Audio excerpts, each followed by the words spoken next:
marketing, writing and negotiating and coordinating. We're not doing any of it, are we? Okay. So everything begins and ends with lead generation, capture, and conversion. We can actually delegate the rest and make sure that at the bottom that we manage the money properly. And that's the trick. Right. So our mission is to get all of these done in the order, in order, meaning until we have generated the number of leads that we need, we don't need to worry about the rest. Okay. The management of these resources is what the last two questions about. If you know what needs to be done and when it must be done, then you're really left with who and how, which is people and systems. And who always begins with you, meaning you need to be doing the cost-effective, proper things that you need to do, which are what? Lead generation and conversion to an appointment.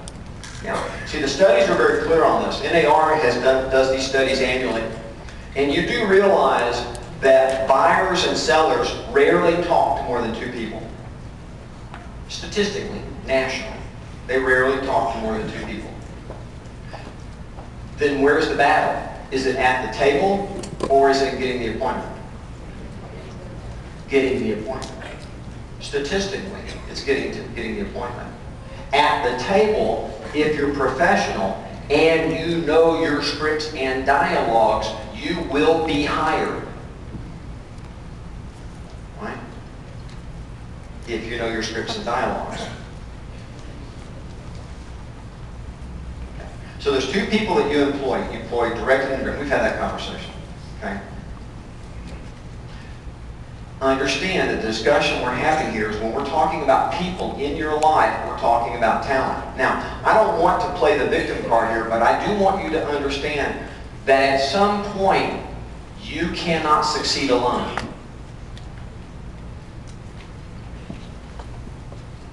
See, I got this real clear about raising our son, and that was, he's not with us 24 hours a day. We're not raising him alone. Remember the statement that it takes a tribe to raise a child?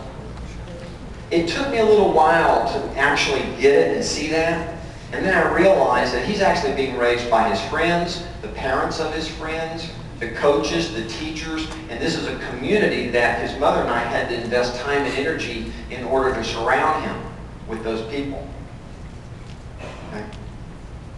And we spend a good deal of time managing the talent around him so that he's exposed and introduced to the best possible relationships. Now, same for you. If I were your personal coach, and this is the only way I can talk to you, is as your coach, then I would say to you right now that more than likely, if you stick your arms out and you wave them around, the people that you're touching are probably not all magnificent. Okay? Well, but here's the trick. When you don't, okay, listen to me. When you don't have a magnificent loan officer, then they don't have a magnificent processor. And they don't have any clout back with the manager. Okay? In other words, when we're talking about talent, what you have to understand is that it rarely starts low and goes up. It usually, wherever level it touches you, is as good as it gets, and it'll either be that good or worse. But it doesn't get better. Okay? So you have to make a decision. And I just want you to be tough. I want you to sit down with the people you employ and the people you don't employ, right? Your vendors. But both relationships. And I want you to evaluate them. Okay? And the reason is because more than likely when times are good, we cheat. And we just bring people into our lives. And because there's enough money to meet our goals, and we're busy and maybe worn out, so now we need a break, that we tend to allow these relationships to be there. What I want you to do is be as vigilant for your relationships as you would be for a precious child in your life. That's what I want for you. I want you to think about the people that you associate with in the same way that you think about the people that surround any child that is precious to you. And I use the child analogy because when I use it, we get real clean, don't we? there's no monkeying around with that vision, is there? We're real clean about who we want around that child.